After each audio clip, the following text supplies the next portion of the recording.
Hey guys, welcome back to Paul Block's Garage. Last video I did was a video on the I was having remote problems where my remote start wouldn't work.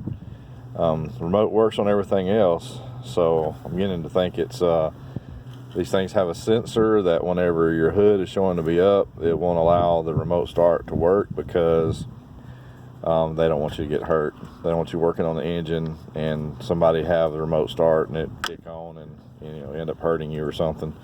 But there's a sensor on like I think it's like 2009 to like 2014, and it's located over there close to where the ECM or PCM is, and it's just got a couple of plastic clips which they're bad about breaking. You just got to be careful, try to be careful.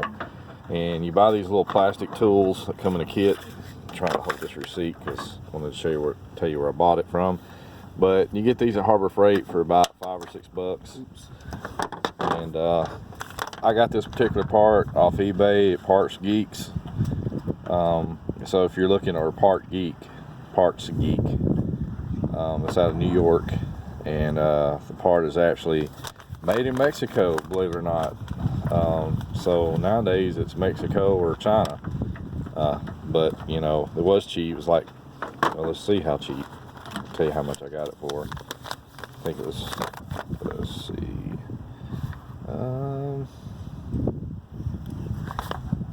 well, it's got where I ordered the part number, but it doesn't have the price. I know it was around 16 bucks. I don't know if you can get them in part stores. I think they don't have them in stock. But anyway, after you get that little plastic cover he just took off, this is Blake, my son, by the way, it comes up like that, and as you can see, you mash both sides of that, and it pops right up, and then it unplugs, and it's got like a little clip on the back of it. You just spread them out, and it comes out, and the part looks like this. That's what it says. It's standard, and there's the part number. And I don't know if this is fixed or not. It's just one of the things that Dodge told me could be wrong, and some other places like Paul's Performance and Sound here in Foley, Alabama, said it could be. And we're just kind of process of elimination, because just not quite ready to take it to Dodge and have them look at it and charge me $75 to $100 and something to look at it.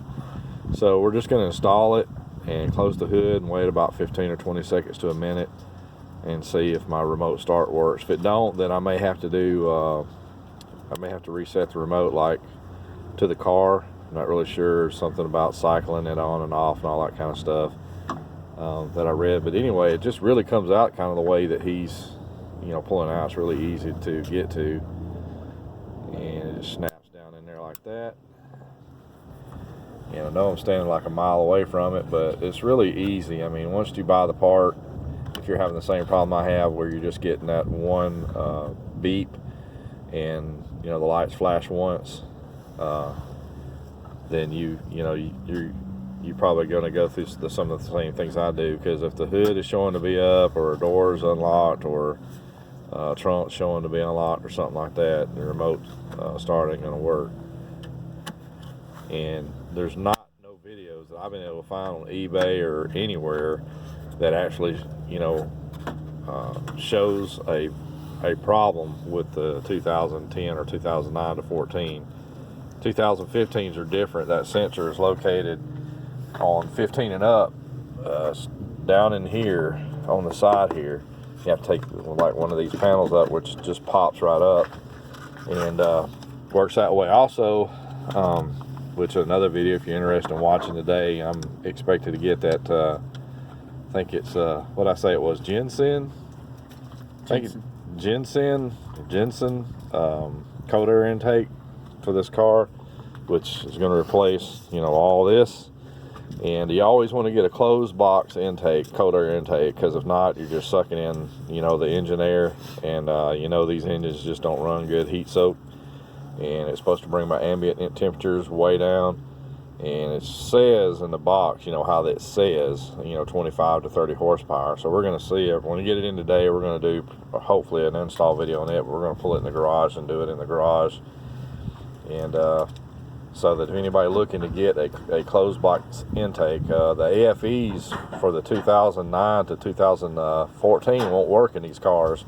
I talked to the people, the manufacturer, and according to them, this part down in here on that box is supposed to not work because the OEM headlight covers or whatever, a little plastic piece or something, they're saying gets in the way of it working. I don't know how or why, but when I called them, they said it wouldn't work on a 2009 to 2014, which you know, it was actually the company that was selling on eBay. In their description said it wouldn't work. So as far as calling AFE themselves and asking if they actually got a part number that they might have come out with within the past year or so that fits this car, I don't know. But anyway, let's shut the hood down. Like I said, that piece on the sensor has a stop that sticks up. Whenever you close the hood, it pushes that down and shows it being closed. So let's go ahead and close the hood, and I'm going to lock it. I think the car actually has to be locked, and you have to wait like 15 seconds to 20 seconds. And you know, this is just one of those things. It was a cheap fix. Well, I say fix, it ain't fixed, or probably ain't fixed, my luck. It's gonna be something else, but it was cheaper than taking it to Dodge and letting them diagnose it for, you know, $75 to $100 and something, and then them charge me a bunch of money to fix it, because, you know, that's basically what they're gonna do. There's no, that I know of, some kind of a way of telling what it is, unless they've got something they can plug in, it's going to tell them what it is. But anyway, let's see what happens. Nope. Still not fixed. That sucks. Well, what I may have to do is get in there and recycle the remote and the ignition, and if it works, and I'll come back with a video, hey, it's fixed, and I'll explain why. But anyway, this is just one of the things that if you've got a 2009 to a 14 that could be wrong with your vehicle. I mean, it actually could be what's causing your vehicle not to work. But I'm beginning to think mine is going to be like a remote problem. I've only got one remote, so I can't reprogram the remote because you got to have two. And but I do know you can reprogram the remote to the ignition, so we're going to do that, and if it works, I'll come back with a video explaining how I did that and then that it worked. But anyway, it's another edition of Paul Block's Garage. Like I said, try buying that part first. Hood release switch or hood release alarm switch. It's, if you type that in eBay or in your parts store, it's going to come up with that part. And you saw what it looked like, and you'll have a picture of it, and you can buy it and install it, and if it works, fine. If not, then you got something else going on like me. But anyway, peace out, bye.